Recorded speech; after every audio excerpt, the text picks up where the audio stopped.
नमस्कार, आप देख रहे हैं न्यूज़ 24 और मैं हूं आप सभी के साथ विपनेश माथुर। युद्ध का 9वां दिन है। यूक्रेन और रशिया की जंग रुकने का नाम नहीं ले रही है। रशिया की मंशा जग जाहिर है। इस बीच एक बड़ी खबर, कीव में भारतीय छात्र को गोली लगी है। भारत के लिए बिल्कुल भी अच्छी खबर नहीं। अस्पताल में भर्ती है छात्र। जनरल वीके सिंह ने इस खबर की पुष्टि की है। न्यूज़ 24 बड़ी खबर आपको दे रहा है। कीव से आते वक्त रास्ते में गोली लगी है। गोली लगने के बाद छात्र को वापस कीव भेजा गया है। छात्र की हालत ठीक नहीं है। उसका ट्रीटमेंट अस्पताल में लगातार जारी है।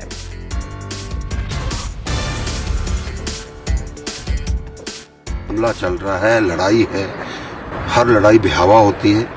हर लड़ाई के अंदर बहुत चीज़ें इस्तेमाल होती हैं और गोला गोली नहीं देखता कि कौन भारतीय है, कौन यूक्रेनियन है, कौन रशियन है, कौन किसी और देश का है।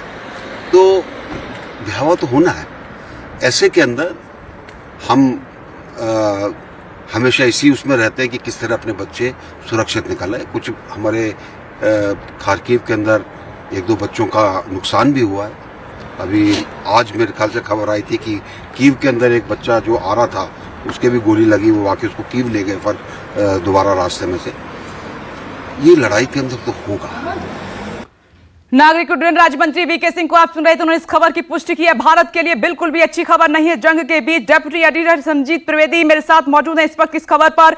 संजीव, कुछ दिन पहले एक छात्र की जान चली जाती है और दूसरा जख्मी है, अस्पताल में भर्ती है। इस गोलीबारी के बीच में ये बिल्कुल भी अच्छी खबर नहीं भारत के लिए। जी हाँ, देखिए, ये छात्र चला रहा था वेस्टर्न बॉर्डर की तरफ, कीव से निकल करके, और आप जान रही हैं कीव कॉन्फ्लिक्ट जोन है और वहाँ पर लगातार गोलाबारी चल रही है और उसी क्रम में ये गोली लगी है और वापस उसे फिर कीव के अस्पताल भेजा गया है। इस बात की पुष्टि सरकार की तरफ से कर दी गई है।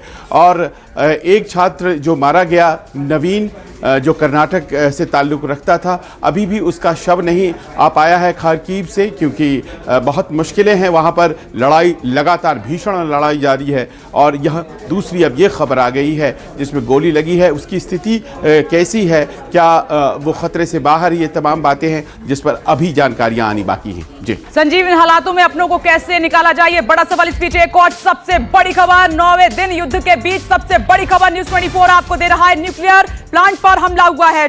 चेर्नोबिल से 10 गुना बड़ा है ये न्यूक्लियर पावर प्लांट। यूरोप का सबसे बड़ा है न्यूक्लियर ये पावर प्लांट। ये बहुत बड़ा खतरा न सिर्फ यूक्रेन के लिए है बल्कि पूरे यूरोप के लिए। दुनिया में हड़कंप मचा हुआ है। ये इस वक्त की सबसे बड़ी खबर न्यूज़ 24 आपको दे रहा है कि आखिर रशिया करना क्या जा रहा है। इससे पहले एक और न्यूक्लियर पावर प्लांट पर वो कब्जा कर चुका है, लेकिन यहां तो आग लगी हुई है। रेस्क्यू ऑपरेशन लगातार जारी है। रूसी हमले की तस्वीरें न्यूज़ 24 आपको दिखा रहा है। न्यूक्लियर पावर प्लांट की ये तस्वीर आप देख रहे हैं जिस पर मिसाइल दागी गई है। सीसीटीवी में हमले की तस्वीर कैद हुई है और ये खबर सबसे पहले न्यूज़ 24 आपको इसलिए दे रहा है कि दुनिया के लिए सबसे बड़ा खतरा है। संजीव, देखिए, ये खतरा कितना बड़ा है इस बात से अंदाज़ा लगाइए कि जब 1986 में चेर्नोबिल डिजास्टर हुआ था, उसका असर आज तक झेला जा रहा है। और उसका असर चेर्नोबिल में जो हादसा हुआ था, दूर अमेरिका तक पहुंच गया था और उसके बाद वहां एक सीमेंट की मोटी दीवार पूरे परमाणु रिएक्टर पर लगा दी गई थी। लेकिन आज जब ये बात सामने आ रही है कि एक और ऐसा परमाणु संयंत्र जो कि बहुत ज़्यादा कैपेसिटी उसकी है चेर्नोबिल से, उसे हिट किया जा रहा है, तो फिर आप मानकर चलिए कि ये वो स्थिति आने वाली है जिसमें लम्हों ने खता की और सदियों ने सज़ा पाई। कुछ इस तरह की स्थिति होने जा रही है, क्योंकि ये फिर उस क्षेत्र के लिए ही खतरा महदूद नहीं होगा। जो रेडियोधर्मी किरणें होती हैं वो जेनरेशंस को नुकसान पहुंचाती हैं और उनके लिए कोई ज्योग्राफी, कोई एरिया, कोई ऐसा मायने नहीं रखता है। और जाहिर है कि ये बहुत बड़ी घटना है और कैसे वॉर धीरे धीरे दुनिया के तमाम दूसरे देशों के करीब आता जा रहा है, ये उसी का प्रमाण है। जी जयप्रीत जिजिया, ये न्यूक्लियर पावर प्लांट है जिसमें इस वक्त आग लगी हुई है और जिस तरीके से मेरे सहयोगी संजीव बता रहे हैं कि रेडिएशन फैल गया तो सोचिए कितना बड़ा खतरा है। जो लड़ाई इस वक्त गोली से चल रही है उसके जख्म तो मिटाए जा सकते हैं, लेकिन रेडिएशन फैलने का खतरा आने वाली पीढ़ी भुगतेंगी और संसार दुनिया इससे पहले इतना बड़ा खतरा देख चुकी है और आज तक उसका भुगतान किया जा रहा है। सीसीटीवी कैमरे में ये तस्वीरें कैद हुई हैं, इससे पहले आपने देखा था। और इसमें परमाणु ऊर्जा संयंत्र में 6 रिएक्टर हैं। 6 रिएक्टर हैं और 2 खास मेहमान इस वक्त मेरे साथ मौजूद हैं। संजीव, आप मेरे साथ बने रहिए। विंग कमांडर आलोक साहे जी हमारे साथ जुड़ गए हैं, साथ ही कर्नल रिटायर्ड करण खर्ब साहब भी हमारे साथ मौजूद हैं, डिफेंस एक्सपर्ट हैं। लेकिन सबसे पहले मैं आपके पास आ रही हूं आलोक जी, 2 खबरें। सबसे पहले एक और भारतीय छात्र जख्मी है, एक की मौत हो गई है। दूसरी बड़ी खबर, ये जो न्यूक्लियर पावर प्लांट का खतरा दुनिया के लिए बड़ा हो गया है, हर कोई डरा हुआ है इस वक्त। जी, आपने 2 मुद्दे उठाए। एक तो सबसे पहले छात्रों को वहां से सुरक्षित रूप से निकालने का, तो ये बात मुझे समझ में नहीं आ रही है कि मानवता को इन दोनों देशों ने बिल्कुल ताक पर रख दिया है। मानवता तो रही नहीं गई है। अगर युद्ध हो रहा है, बीच में विदेशी नागरिक फंसे हुए हैं, बच्चे फंसे हुए हैं, स्टूडेंट्स हैं, छात्र हैं, वो तो सेफ पैसेज देके उनको निकाला जाता है। दोनों देश थोड़ी देर के लिए गोलाबारी बंद करते हैं, रोड क्लियर कीजिए, आप सैनिकों की आवाजाही बंद रखिए, लेकिन लोगों को निकालने के लिए आप सेफ कॉरिडोर दीजिए। ये तो होना ही चाहिए। पता नहीं, ये इन्होंने ये आपस में मरने मारने पर जो उतारू हो गए हैं और मानवता इन्होंने बिल्कुल ही त्याग दी है। और ये भी देखिए आप कि यूक्रेन के सैनिक जो हैं, यूक्रेन के लोग, वो अच्छा व्यवहार नहीं कर रहे हैं हमारे छात्रों के साथ में। उनको भारतीय छात्र दुश्मन लग रहे हैं। और दूसरी बात जो आपने बताया चेरनोबिल का, जो न्यूक्लियर प्लांट से ये 10 गुना बड़ा न्यूक्लियर प्लांट पे इसने मिसाइल दागा है, तो मुझे आश्चर्य हो रहा है कि अगर आपके पास प्रिसीजन बॉम्बिंग है तो ये गलती से स्ट्राइक नहीं हो सकता है।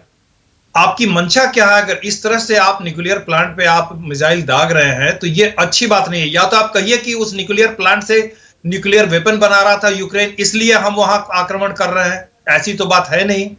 तो ये पूरी मानवता को न्यूक्लियर रेडिएशन में झोंक देना, ये तो वहशीपन की हद है। जी, और इसी पर करण जी मैं आपका भी जवाब चाहूंगी इसी पर, लेकिन इस बीच एक बड़ी खबर आ गई है। सर मैं आती हूं, ये बड़ी खबर का रुख करने के बाद सीधे आपका रुख करूंगी। बड़ी खबर, पहली बार अमेरिका ने रूस से बात की। जंग के बीच में 9वां दिन है, पहली बार अमेरिका की तरफ से बात की गई। न्यूक्लियर प्लांट पर हमले के बाद अमेरिका ने अपनी बात रखी है, रूस से प्लांट में फायर फाइटर भेजने की अपील की है। यह इस वक्त की बड़ी खबर। अमेरिका ने न्यूक्लियर पावर प्लांट पर जो मिसाइल दागी गई है, अभी भी आग लगी हुई है कई यूनिट में, इसमें अमेरिका ने पहल करते हुए पहली बार रशिया से बात की है। यह इस वक्त की सबसे बड़ी जानकारी न्यूज़ 24 आपको दे रहा है। रूस से प्लांट में फायर फाइटर भेजने की अपील की है कि जल्द से जल्द इस आग को बुझाया जाए, क्योंकि न सिर्फ यह यूक्रेन के लिए बड़ा खतरा है, आने वाली पीढ़ियों के लिए बड़ा खतरा है, यूरोप के लिए बड़ा खतरा है। आगे बढ़ते हैं, इस पीछे एक और बड़ी खबर का रुख कर लेते हैं, क्योंकि इस खबर ने हड़कंप मचा दिया है। प्लांट पर हमले के बाद यूएनएससी की बैठक बुलाने की मांग भी की गई है। ब्रिटेन की तरफ से पहल हुई है, ब्रिटेन ने तुरंत सुरक्षा परिषद को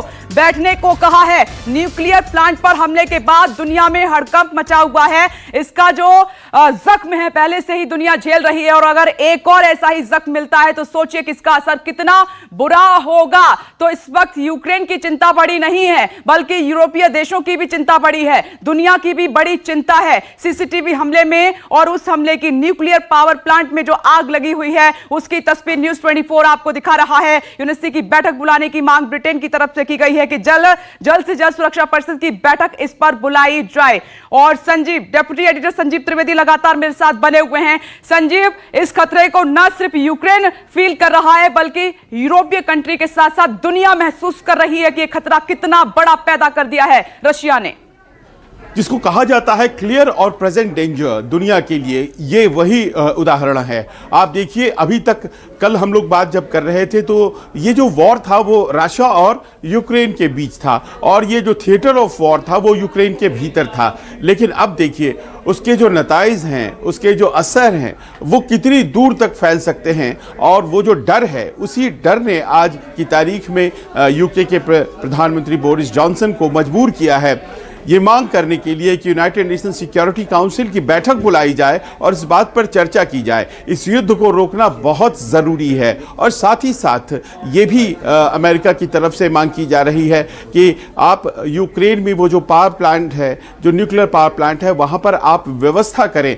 ये कहा जा रहा है रूस से। देखिए, इस बात को रोका जाना चाहिए था, लेकिन जिस तरह से दोनों देश आपस में लड़ रहे हैं और ज़ेलेंस्की को लगातार पश्चिम के देश मदद पहुँचाए चले जा रहे थे, थे और एक ध्वंस की स्थिति जो हम यूक्रेन में देख रहे थे, इन सब को पश्चिम के देश और अमेरिका रोक सकता था। और कहीं ना कहीं वो जो सिक्योरिटी कंसर्न्स की बात रशिया करता है उस पर आमने सामने की बातचीत कर सकता था, लेकिन आज बातचीत करने के लिए भी यूक्रेन को केवल छोड़ दिया गया है रूस से, और पुतिन का कड़ा रुख है, वो सुनने के लिए तैयार नहीं है। और ऐसा लगता है कि पूरी मानवता को मुश्किल में धकेल दिया है इस एक घटना ने। जी, रेडिएशन का बड़ा खतरा पैदा हो गया है। प्लांट यूक्रेन में 25% बिजली का उत्पादन भी करता है। सबसे बड़ा ये प्लांट है, यूरोप का और दुनिया का 9वां सबसे बड़ा रिएक्टर माना जाता है। और एक और बड़ी खबर, इस हमले के बाद जेलेंस्की का बयान आया है। मानव इतिहास में पहली बार ऐसा हुआ है। राष्ट्रपति जेलेंस्की यूक्रेन के कह रहे हैं प्लांट में विस्फोट हुआ तो पूरा यूरोप खत्म हो जाएगा, और इस खतरे को दुनिया भांप भी रही है। रूस ने जानबूझकर प्लांट पर हमला किया है। राष्ट्रपति जेलेंस्की का बयान, न्यूक्लियर पावर प्लांट में हमले के बाद जेलेंस्की का यह बयान जो न्यूज़ 24 आपको दिखा रहा है कि मानव इतिहास में पहली बार ऐसा हुआ है। प्लांट में विस्फोट हुआ तो पूरा यूरोप खत्म हो जाएगा, और इसका अंदेशा सभी को है। इसीलिए अमेरिका ने भी पहली बार पहल की है, रशिया से बात की है। उन्होंने कहा कि जल्द से जल्द जो फायर फाइटर हैं भेजे जाएं और उसकी आग को बुझाया जाए। क्या यह खतरा पुतिन नहीं भांप पा रहे हैं? क्या यह पुतिन को नहीं पता है कि पहले से ही रेडिएशन का खतरा दुनिया झेल रही है, उसके जख्म आज तक हरे हैं, और अगर एक और ऐसा होता है तो फिर आगे की स्थिति कितनी भयावह होगी?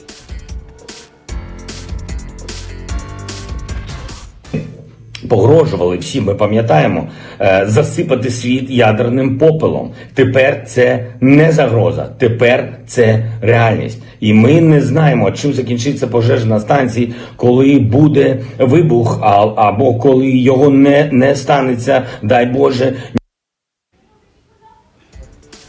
जेलेंस्की को आप सुन रहे हैं। इस हमले के बाद पावर प्लांट पर, न्यूक्लियर पावर प्लांट पर क्योंकि आग लगी हुई है, रेस्क्यू ऑपरेशन लगातार जारी है। इस बीच एक और बड़ी खबर, 9वें दिन युद्ध के बीच न्यूज़ 24 आपको बता रहा है, पहली बार मीडिया के सामने आए हैं जेलेंस्की। ये बड़ी खबर आपको दे रहे हैं। फौजी टी शर्ट पहने हुए हैं राष्ट्रपति यूक्रेन के जेलेंस्की, पहली बार मीडिया के सामने बेहद थके हुए लग रहे हैं जेलेंस्की। उनकी आवाज से भी पता चल रहा है, उनके एक्सप्रेशन से भी पता चल रहा है। ये देखिए तस्वीर आपके सामने, पत्रकारों से बातचीत करते हुए। 9वां दिन है युद्ध का, और इस बीच वो अपनी बात रखने के लिए यूक्रेन में हालात बद से बदतर होते हुए, और अब तो सबसे बड़ा खतरा दुनिया पर मंडरा रहा है, और वो कह रहे हैं कि मानवता में ऐसा पहली बार हुआ है, और इतना बड़ा खतरा कैसे पुतिन मोल ले सकते हैं जहां पर पीढ़ियां तबाह हो सकती हैं। इसके लिए संजीव, सीधे मैं आपका रुख करना चाहूंगी। अब वो चिंता और वो शिकन जो है वो साफ तौर पर जेलेंस्की के चेहरे पर, माथे पर नजर आ रही है। जी हाँ, देखिए वो जब बात कर रहे थे तो उनके चेहरे पर थकान साफ दिख रहा था, एक हताशा थी। वो कह रहे थे कि क्या आप नो फ्लाई जोन रूस के ऊपर लागू नहीं कर सकते हैं, और अगर ये नो फ्लाई जोन लागू अब नहीं करेंगे तो कब करेंगे? क्या एक एक करके हम मरते चले जा रहे हैं? अभी भी आपको नहीं लगता है कि ऐसा होना चाहिए? और वो चाहते थे कि पश्चिम के देश रूस के ऊपर नो फ्लाई जोन की एक पाबंदी लगा दें, लेकिन कल मैंने व्हाइट हाउस की जो प्रेस सेक्रेटरी हैं उनको सुना इस मांग के बाद, तो उन्होंने स्पष्ट मना कर दिया। उन्होंने कहा कि रूस के ऊपर इस तरह से नो फ्लाई जोन की पाबंदी लगाने का कोई इरादा फिलहाल कम से कम अमेरिका या पश्चिम देशों का नहीं है। तो ऐसा लग रहा है कि जेलेंस्की को हताशा भी बहुत ज्यादा हो रही है। जिस मदद की उम्मीद के साथ वो इस युद्ध में उतरे थे, वो मदद तो आई नहीं, और सिर्फ प्रतिबंधों से क्या एक ऐसे शासक को रोका जा सकता है जिसका नाम पुतिन है? और उसका जवाब अगर ना में है तो जाहिर है कि वो जो एंड गेम है वो जेलेंस्की के लिए शुरू हो गया है, और उसका स्पष्ट प्रभाव उनके चेहरे पर और उनके हाव भाव पर कल दिखाई पड़ रहा था। आप कह रहे हैं कि एंड गेम वो शुरू हो चुका है, उसका तनाव साफ तौर पर देखने को मिल सकता है। एक और बड़ी खबर, यूक्रेन के चर्निहिव शहर पर अब तक का सबसे बड़ा हमला हुआ है 9वें दिन। चर्निहिव के रिहायशी इलाके में जबरदस्त गोलाबारी इस वक्त देखने को मिल रही है, और 33 लोगों के मौत की खबर भी सामने आ रही है कि इस हमले में 33 लोग मारे गए हैं। यह अब तक का बड़ा हमला बताया जा रहा है। ये देखिए मिसाइलें किस तरीके से, एक नहीं दो नहीं कई मिसाइलें धमाका, और चर्निहिव में जहां पर धमाका हुआ है, मिसाइल दागी गई है, वहां पर यूक्रेनी नागरिक भी नजर आ रहे हैं। संजीव, ये अब तक का सबसे बड़ा हमला, चर्निहिव में मिसाइल दागी गई है, एयर स्ट्राइक की जा रही है। देखिए परसों से खास तौर पर जो चेंज इन टैक्टिक्स किया गया है रूस के द्वारा, इसमें रॉकेट हमले, मल्टी रॉकेट हमले, बम वर्षक विमानों से हमले और इस तरह के हमलों से जिसमें कि एक्टिव कॉम्बैट सिपाहियों के साथ एक दूसरे की नहीं होती है, उस स्ट्रैटेजी को अपनाया गया है। खास तौर पर हवाई हमलों की तादाद इतनी ज़्यादा बढ़ गई है और 400 से ज़्यादा रॉकेट्स फायर किए जा चुके हैं परसों से कर आज तक में। और उसी का एक उदाहरण ये है, हमने देखा चेन्नई में किस तरह से जो हमले हुए हैं उसके नतीजे कल से ही सामने आने लगे। पहले आंकड़ा आया 8 लोग मारे गए, उसके बाद 21 लोग मारे गए, ऐसा आंकड़ा आया और उसके बाद तो अब लग रहा है कि बहुत ज़्यादा लोग मारे गए होंगे सिविलियन इलाके पे हमला। और अब इस वक्त रूस नहीं देख रहा है कि वो इलाका सिविलियन है या फिर वो इलाका सैन्य है जहां हमला कर रहा है। संजीव, आप मेरे साथ बने रहें। कर्नल करण भी इस वक्त हमारे साथ मौजूद हैं। और करण जी, मैं आपके पास आ रही हूं इन धमाकों के बीच में। एक बार फिर से मैं उसी तरफ आपको ले जाना चाहती हूं जो न्यूक्लियर पावर प्लांट से एक बड़ा खतरा न सिर्फ यूक्रेन के लिए, यूरोपियन कंट्री के लिए, बल्कि दुनिया के लिए जो है पैदा हो गया है। क्या पुतिन को यह खतरा समझ में नहीं आ रहा है?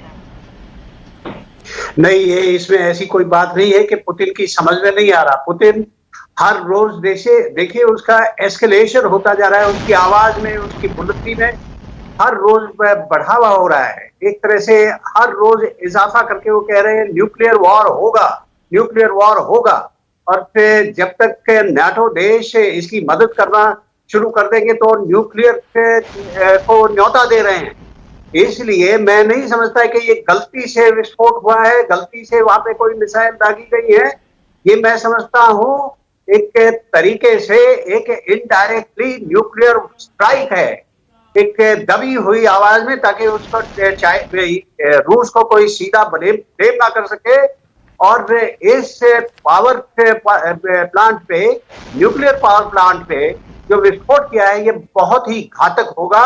और इसमें जब और रेडियो एक्टिविटी जब शुरू हो जाएगी और विस्फोट इसके अंदर अपने आप पे ट्रिगर होके जब होने लगेंगे, तो आसपास के देशों को, पूरे यूरोपीय संघ को और पूरे इवन पार्ट ऑफ रशिया को इससे भुगतना पड़ेगा, ये पछतावा होगा।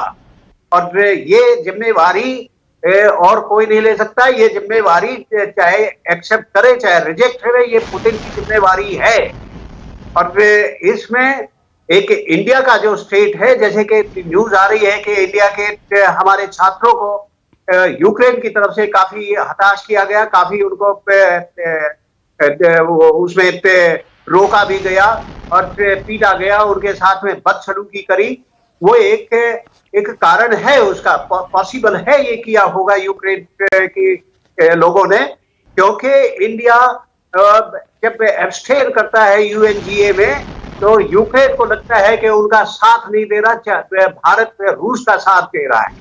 लेकिन भारत को ये भी नहीं है कि एकदम से रूस का साथ दे या अमेरिका का साथ दे। आप सही कह रहे हैं सर, रशिया ने ये बहुत बड़ा घातक कदम उठाया है आम जिंदगी के लिए। इस बीच एक और बड़ी खबर, यूक्रेन ने भारतीयों को बंधक बनाया है, ये पुतिन कह रहे हैं। इस बीच ये बड़ी खबर, यूक्रेन ने चीन के लोगों को बंधक बनाया। व्लादिमीर पुतिन का ये बयान, रूस ने बंधक बनाए भारतीयों को रिहा कराया है। वो कह रहे हैं कि रशिया मदद कर रहा है, यूक्रेन बंधक बना रहा है। यूक्रेन ने भारतीयों को बंधक बनाया है, उनको जबरदस्ती पकड़ कर रखा है। व्लादिमीर पुतिन की तरफ से ये बयान आया है जंग के बीच। वो देखिए किस तरीके से उनका एक पूरा वॉर जोन है, सिस्टम है, वहां से नजर बनाए हुए हैं। Уважаемые товарищи, 24 февраля началась специальная военная операция на Украине. Выполняя поставленные задачи по защите наших людей на Донбассе, по обеспечению безопасности нашей Родины, российские солдаты и офицеры действуют мужественно, как настоящие герои. Наши военнослужащие сражаются стойко, с полным пониманием правоты своего дела. Даже после ранения солдаты и офицеры остаются в строю. Жертвуют собой, своей жизнью, чтобы спасти боевых товарищей и мирных жителей. В ходе боев и наши военнослужащие, и ополченцы Донбасса проявляют действительно массовый героизм. Отмечу личный состав 100-й мотострелковой бригады, действующей на Донецком направлении. бойцы под командованием полковника Алексея Борисовича Бернгарда в районе Волновахи прорвали глубоко эшелонированную оборону, которую националисты укрепляли и оборудовали. तो इन हालातों के लिए यूक्रेन के अधिकारी पूरी तरीके से जिम्मेदार हैं और मैं संजीव इस पर रिएक्शन आपका चाहूंगी। पुतिन पूरी तरीके से यूक्रेन को जिम्मेदार ठहरा रहे हैं। यहाँ देखिए, कल जब वो सामने आए और उस वक्त उन्होंने जो भाषा का प्रयोग किया वो काफ़ी अग्रेसिव था और एक बड़े ही उत्तेजित अंदाज में वो ये कह रहे थे कि जिस तरह से यूक्रेन के सैनिक काम कर रहे हैं वो आम तौर पर विदेशियों को ह्यूमन शील्ड बना रहे हैं। एक बड़ा आरोप उन्होंने ये भी कहा कि भारतीयों को भी बनाया गया है, भारतीय छात्रों को, चीनियों को बंधक बनाया गया है और ये लड़ाई का तरीका नहीं होता है। और उसके पहले उन्होंने इमानुएल मैक्रों से बात की थी। इमानुएल मैक्रों फ्रांस के राष्ट्रपति, और ये 90 मिनट तक बातचीत चली थी और उसमें उन्होंने बड़ा स्पष्ट कह दिया था कि वो न्यूट्रल स्टेट बनाकर ही छोड़ेंगे यूक्रेन को डीमिलिटराइज करके ही वो छोड़ेंगे, क्योंकि उनके लेजिटिमेट सिक्योरिटी कंसर्न है, सुरक्षा की उनकी चिंताएं हैं और यूक्रेन को अगर आर्म करता है नेटो तो उनकी सुरक्षा को खतरा है और यूक्रेन को न्यूट्रल होना ही पड़ेगा। उन्होंने साथ ही साथ ये भी कहा था कि जो मौजूदा सरकार है वो नियो नाजी है और वहां पर देखिए नाजियों के खिलाफ रूसियों ने बहुत लड़ाई लड़ी थी, यूक्रेन ने भी लड़ी थी, रूस ने भी लड़ी थी और एक दूसरे को ये नाजी कहते रहते हैं। तो एक तरह से उन्होंने ज़ेलेंस्की की सत्ता और ज़ेलेंस्की को नाजी बोला और अपना रिजॉल्व, अपना संकल्प उन्होंने फिर दिखाया था कल कि वो आखिर जो भी हो जरूरी वो करेंगे, यानी कि युद्ध उनकी तरफ से जारी रहेगा। ये बड़े स्पष्ट भाव से उन्होंने कह दिया था। संजीव, आप हमारे साथ बने रहें। एक और बड़ी खबर का न्यूज़ 24 रुक कर रहा है। जंग के बीच न्यूक्लियर प्लांट से कोई रेडिएशन नहीं, ये यूक्रेन का दावा। ये इस वक्त की बड़ी खबर। फिलहाल न्यूक्लियर प्लांट को सुरक्षित किया गया, IAEA की तरफ से ये बयान जारी किया गया है। न्यूक्लियर प्लांट में 10 से ज्यादा लोगों की मौत की भी पुष्टि कर दी है। इस प्लांट में 10 से ज्यादा लोगों की मौत हुई है। न्यूक्लियर प्लांट से कोई खतरा नहीं है, ये यूक्रेन कह रहा है। आगे एक और बड़ी खबर का रुख कर लेते हैं जल्दी से। कीव पर कब्जे के लिए रूस पूरी तरह से तैयार हो चुका है। राजधानी पर निशाना, 64 किलोमीटर लंबा रूसी काफिला इवान कीव के बाहर मौजूद है। सैटेलाइट इमेज से हुआ है रूसी काफिले का खुलासा। सैटेलाइट इमेज ने यह बड़ा खुलासा किया है। कीव पर कब्जे के लिए रूस की अब पूरी तैयारी हो चुकी है। उस तैयारी की तस्वीर सामने आई है। इवान कीव के बाहर पहुंच चुका है 64 किलोमीटर लंबा रूसी काफिला है। सैटेलाइट इमेज से यह तस्वीर साफ हो जाती है कि रूस ने कितनी बड़ी तैयारी कर ली है। और आगे एक और बड़ी खबर का जल्दी से रुख कर लेते हैं। 9वें दिन महायुद्ध के बीच पश्चिमी देश नो फ्लाई जोन लागू करने पर तैयार नहीं है। नो फ्लाई जोन का मतलब रूसी विमानों को शूट करना है और ज़ेलेंस्की की तरफ से यह अपील की जा रही है, हम रूस से युद्ध के लिए तैयार नहीं है। अमेरिका ने यह कहा है नो फ्लाई जोन घोषित नहीं कर सकते हैं। ज़ेलेंस्की की अपील नहीं मानी जा रही है। राष्ट्रपति यूक्रेन के ज़ेलेंस्की कह रहे हैं कि नो फ्लाई जोन घोषित कर दिया जाए, लेकिन अमेरिका इसके लिए तैयार नहीं है, पश्चिमी देश इसके लिए तैयार नहीं है। और इस पर संजीव आपका रिएक्शन। देखिए, कल ये बात जब पूछा गया अमेरिकी व्हाइट हाउस प्रेस सेक्रेटरी से तो उन्होंने स्पष्ट मना कर दिया। नो फ्लाई जोन अगर मान लीजिए कि इम्पोज करता है एक सैंक्शन की तरह, वो भी हो जाता है और कह देता है कि अब अमेरिकी या उनके मित्रों के इलाके से वो जहाज नहीं गुजरेंगे जो रूस के हैं, तो और अगर गुजरेंगे तो उन्हें शूट कर दिया जाएगा, तो ये तो सीधे रूस और पश्चिमी देशों की लड़ाई हो जाएगी और इसमें फिर यूक्रेन को भाई फायदा तो होता है, लेकिन बाकियों को क्या होता है? बाकियों को तो नुकसान हो जाता है। और शायद यही वजह है कि अपने आप को अभी तक लड़ाई से दूर जैसे रखा गया है पश्चिमी देशों और अमेरिका के द्वारा, तो उसी क्रम में उन्होंने कह दिया है कि हम नो फ्लाई जोन नहीं लागू करेंगे रूस पर। इसका अर्थ यह होता है कि कहीं ना कहीं वो भी रूस से बच रहे हैं। रूस के जो इरादे हैं वो इतने ज्यादा कन्फ्रंटेशनिस्ट हो चुके हैं, इतने ज्यादा अग्रेसिव हो चुके हैं कि उन्हें लग रहा है कि एक छोटी सी गलती भी रूस बनाम वेस्ट कर देगी इस पूरी लड़ाई को। ज़ेलेंस्की चाहते हैं कि उनकी तरफ से पश्चिमी के देश लड़ें, लेकिन ऐसी मंशा उनकी पूरी नहीं होने वाली है। और इसलिए मैं कह रहा हूं कि ज़ेलेंस्की को अब लगने लगा है कि शायद एंड गेम शुरू हो गया है, क्योंकि तात्कालिक रूप से प्रतिबंध इस वक्त रूस का कुछ भी बिगाड़ नहीं पा रहे हैं। एक स्टेटमेंट सुन लेते हैं व्हाइट हाउस की प्रेस सचिव की तरफ से क्या कुछ कहा गया, इसी के ऊपर सुनिए जरा। नो फ्लाई जोन घोषित करने के लिए तैयार नहीं है अमेरिका, ये साफ कर दिया गया। इसी के साथ नमस्कार, मैं हूं मानक गुप्ता। अगर आपको हमारा ये वीडियो पसंद आया हो तो इसे लाइक और शेयर जरूर करें और हां, हमें सब्सक्राइब और फॉलो करना ना भूलें ताकि आप देश और दुनिया की कोई खबर मिस ना करें। तो जुड़े रहिए हमारे साथ और देखते रहिए न्यूज़ 24।